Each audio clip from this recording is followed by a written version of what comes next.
अस्सलाम वालेकुम। उम्मीद करता हूँ सब खैरियत से होंगे। आज 25 अक्टूबर है और जुमे का दिन है। आज जस्टिस फैज ईसा का आखिरी दिन है। जी जनाब, आज एक चीफ जस्टिस साहब जिन्होंने 26वीं आईनी तरमीम में बहुत कलीदी किरदार अदा किया गवर्नमेंट के साथ मिलके, उनका आज आखिरी दिन है और कल नए चीफ जस्टिस यहिया अफरीदी साहब जो है वो हल्फ उठा लेंगे और अपना मनसब संभालेंगे। खैर, अभी जो बात मैं करना चाह रहा हूँ वो बुशरा बीबी के हवाले से है। कल उनकी रिहाई अमल में लाई, परसों उनकी जमानत हो चुकी थी लेकिन रिहाई जो है वो कल अमल में लाई गई। पहले प्लान ये था कि इनको बनिकाला से फिर शिफ्ट इन्होंने होना था लाहौर, जो उनका अपना प्लान था, लेकिन उमर अयूब शफा यूसुफ जो वकील हैं उमर अयूब और डिफरेंट कायदीन के मशावरत के बाद उनको कायल कर लिया गया इस बात पे कि वो पेशावर शिफ्ट हो जाएं और कल वो शाम को पेशावर चली गई। लाहौर जाना थोड़ा सा खतरा था क्योंकि लाहौर अगर वो जाती तो इस बात का अंदेशा था कि 3 MPO के तहत पंजाब गवर्नमेंट उनको हाउस अरेस्ट कर सकती थी, लेकिन एक यानी कि अच्छा फैसला किया बुशरा बीबी साहिबा ने और जो वो पेशावर चली गई और PTI में एक जान आ जाएगी उनकी, क्योंकि वो अब जब पेशावर अब गई हैं तो बैक डोर पीछे बैठ के वो सियासत करेंगी। उनकी बात का वजन भी होगा, उनकी बात मानी भी जाएगी। एक चीज तो ये है। दूसरा ये है कि एक चीज, जब डी चौक अमीन गंडापुर आ रहे थे और डी चौक उन्होंने बैठना था लेकिन वो केपी के हाउस चले गए, फिर केपी के हाउस से रात 9-10 बजे 11 बजे पेशावर पहुंच गए। तो मैंने आपको बताया था कि ये जो सब हो रहा है, ये सब जो गंडापुर कर रहे हैं, ये सब इमरान खान के अंडरस्टैंडिंग के साथ हो रहा है। लोगों ने, यूट्यूबर्स ने डिफरेंट किस्म की वीडियोस बनाई कि जी गंडापुर साहब जो हैं वो एस्टेब्लिशमेंट के बंदे हैं, उनके साथ मिले हुए हैं, अगर वो वहां पे बैठ जाते तो धरना देना था, ये था। फिर मैंने आपको बताया कि वो किस तरह गए मगला रोड पे जो एक हाउस है, सेफ हाउस है, वहां पे उनकी मुलाकात हुई या फोन पर बात हुई। उसके बाद जो उन्होंने जो एहतजाज था उसको मौखर किया और वो चले गए वापस पेशावर। तो ये चीज यहाँ पे क्लियर होती है कि जो बीबी साहिबा हैं वो जो जा रही हैं पेशावर गंडापुर के पास, उनकी हुकूमत के वहां पे पेशावर में, तो इसका मतलब है कि गंडापुर इमरान खान की हर चीज में अंडरस्टैंडिंग है।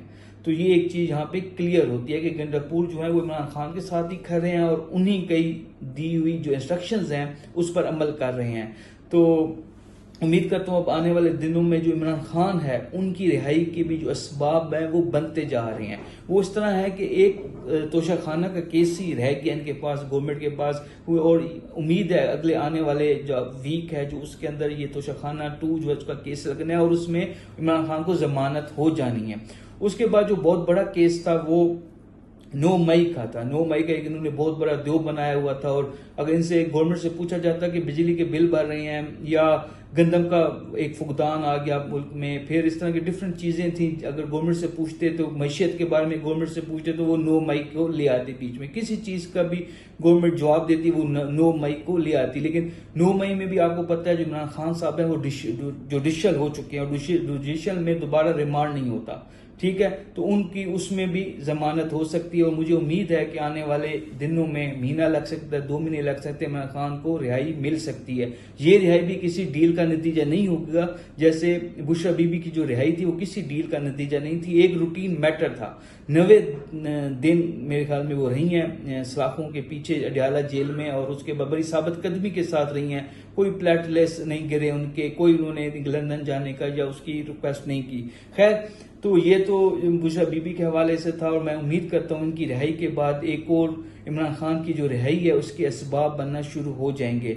दूसरा कहा जा रहा है कि जो आपके हैं मरियम, अच्छा इसमें एक और चीज़ है कि मैंने आपको पहले भी कहा था, कुछ लोग मेरे भाई यूट्यूबर्स और कुछ बड़े सियासतदान कहते थे कि इमरान खान पे कांटा लग गया, तो मैं कहता था सियासत में और सियासतदान पे कांटा नहीं लग सकता। इसी तरह इमरान खान साहब जो थे वो वज़ीर आज़म थे तो कहा जाता था कि शरीफ खानदान पे तो कांटा लग गया, मरियम नवाज पे खास तौर पे, नवाज शरीफ और मरियम नवाज पे तो कांटा लग गया।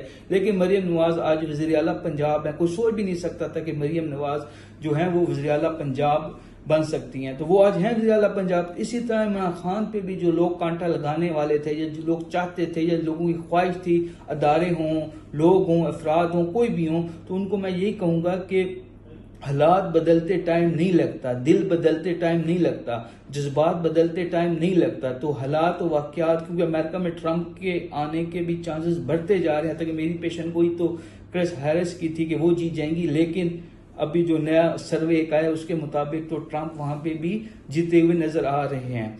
तो हालात बदल रहे हैं, दुनिया के हालात बदल रहे हैं। ब्रिक्स का आपने देखा कि ब्रिक्स जो एक एसोसिएशन है जिसमें ब्राज़ील है, रशिया है, चाइना है, तेल की जो बड़े ममालिक हैं, तेल निकालने वाले, वो ममालिक शामिल हैं। तो उन्होंने अपनी एक करेंसी बना ली है, उस पर तजारत करने का फैसला किया है। तो जो दुनिया ना वो चेंज हो रही है। इसी तरह पाकिस्तान में भी हालात, जज्बात, वाकयात तब्दील होते रहते हैं। तो मेरे ख्याल में जो ये कांटे वाली बात थी ये भी खत्म होते हुए नजर आ रही है। तीसरा जो मैं एक पॉइंट इस वीलॉग में आपको बताऊंगा कि मंसूर अली शाह जो हैं, जो पहले नंबर पे थे, जिन्होंने रूटीन के मुताबिक चीफ जस्टिस बनना था लेकिन वो नहीं बन सके, कमेटी ने फैसला दिया यहिया अफरीदी। और आपको भी पता है यहिया अफरीदी साहब जो हैं उनकी टेल कहाँ मिलती है, उनके टेल का मतलब यह है कि उनकी लाइकिंग डिसलाइकिंग क्या है वो आपको भी पता है। लेकिन एक बात और मैं आपको बताता हूँ कि मंसूर अली शाह और यहिया अफरीदी जो है ना, ये दोनों बहुत अच्छे दोस्त हैं। मनसब उनको मिल गया है लेकिन ये दोनों बहुत अच्छे दोस्त हैं। और अगर फ्यूचर में, अब देखें, मंसूर अली शाह ने रिजाइन नहीं दिया, ना मुनीब अख्तर ने उन्होंने भी रिजाइन नहीं दिया। इन दोनों ने सिस्टम के अंदर रह के सिस्टम के साथ लड़ने का अहद किया है। और मेरे ख्याल में अगर वर्किंग रिलेशनशिप यहिया अफरीदी का और मंसूर अली शाह का बन गया दोस्ती की वजह से, तो हुकूमत के लिए फ्यूचर में बहुत ज्यादा मुश्किलात होंगी। बहुत